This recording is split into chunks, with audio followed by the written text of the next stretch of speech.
Welcome to Reading Africa. Today we're going to read about the Comorian Society. Comorian society and culture reflect the influences of Islam and the traditions of East Africa. The former provides the basis of religion and law. The East African influence is evident in the language, a Swahili dialect, and a number of pre-Islamic customs. Western, primarily French language, influences are also prevalent, particularly in the modern educational sector, the civil service, and cultural affairs due to the colonialism by the French. The Comoran people are a blend of Bantu, Arab, Somali, and Malayo-Indonesian elements.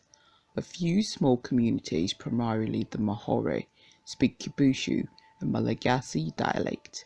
The principal Comoran Swahili dialect, written in Arabic script, is related to the Swahili spoken in East Africa but is not easily intelligible to East African Swahili speakers.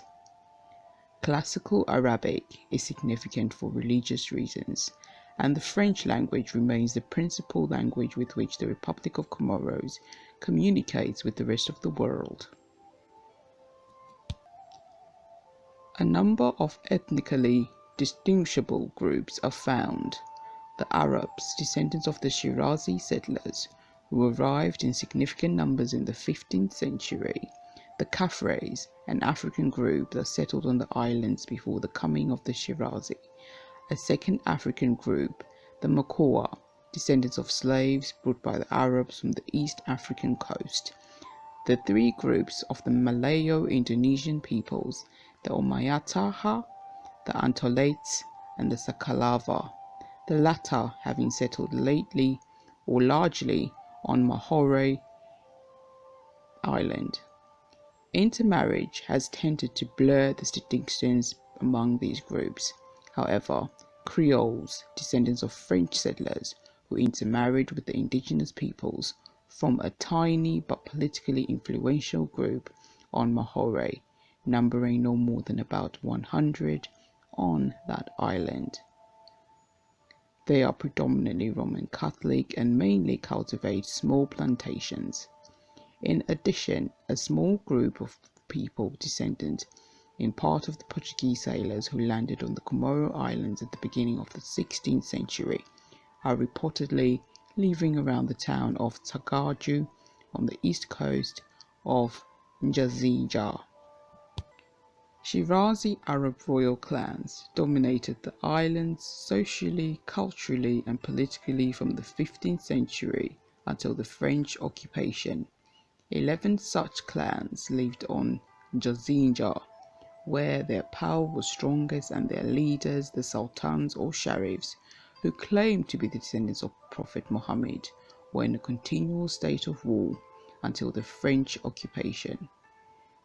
Two similar clans were located on Zwani, and these clans maintained vassals on Mahore and Mwali after the Sakalava wiped out the noble in the late 18th and early 19th centuries.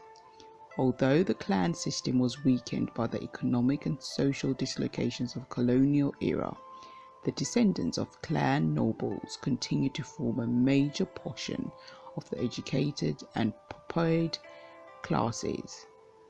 The pre-independence rivalry of Sayyid Mohammed Sheikh and Prince Said Ibrahim, leaders respectively of the Conservative Party Fedi and Party Blank, was interpreted by some as a revival of the old clan's antagonisms, yet many descendants of nobles live in poverty and apparently have less influence socially and politically on Zwani than on Jazinja.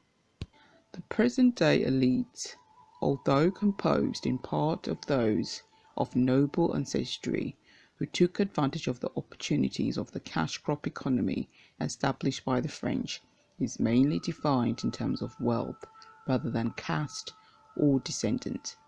This focus on wealth is not unusual, considering that the original Shirazi settlers themselves were traders and that the pre-colonial sultans were actively involved in commerce. Conspicuous consumption continues to mark the lifestyle of the elite on the island. Despite the weakening of the position of the Shirazi elite, one observer resorts that in many subtle ways old distinctions persist. The descendants of slaves, formerly emancipated in 1904, are mostly sharecroppers or squatters, working the land that belonged to their ancestors' former owners, although some have gone abroad as migrant labourers to places such as Madagascar. Men of free-born families are able to choose their own wives, holding, if possible, grand marriages, but if they take second wives, these women often are of slave ancestries. Those who can afford the pilgrimage to Mecca are also accorded prestige or elite status. The imams who lead prayers in mosques form a distinct elite group. This is the end of the reading of the Comorian Society. Thank you for listening.